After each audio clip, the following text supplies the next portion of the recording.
পাপত আছিলো, আদৰি নাছিল পাৰাপাৰ।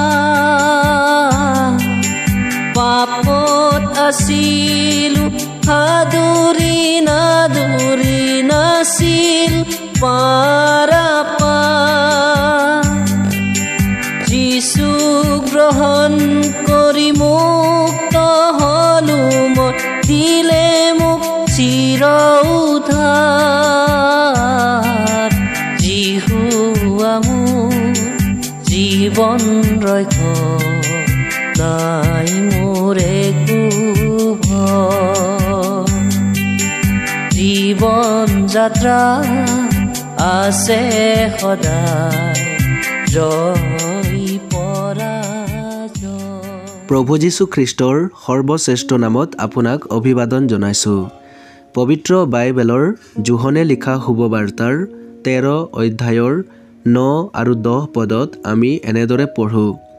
চিমোন পিতৰে তেওঁক ক'লে, হে প্ৰভু, মোৰ অকল ভৰি নহয়, হাতো মোৰো ধুৱাওক। যীশুৱে তেওঁক ক'লে, গা ধোৱা লোকৰ ভৰিৰ বিনে আন একো ধুবৰ প্ৰয়োজন নাই। তেওঁ গোটেইটো শুচি আছেই, আৰু তোমালোক শুচি আছা, কিন্তু সকলো নহয়। যেতিয়া পিতৰে দেখিলে যে প্ৰভু যীশু খ্ৰীষ্টই সকলো শিষ্যবিলাকৰ ভৰি ধুই আছে, আৰু তেওঁ স্পষ্টৰূপে কৈছে, যিকোনোৰ ভৰি প্ৰভুৱে নোধোৱে, তেওঁৰে সৈতে প্ৰভু নাথাকে। ইয়াত পিতৰে ক'লে, হে প্ৰভু, মোৰ অকল ভৰিয়ে নহয়, হাতো মোৰো ধুৱাওক।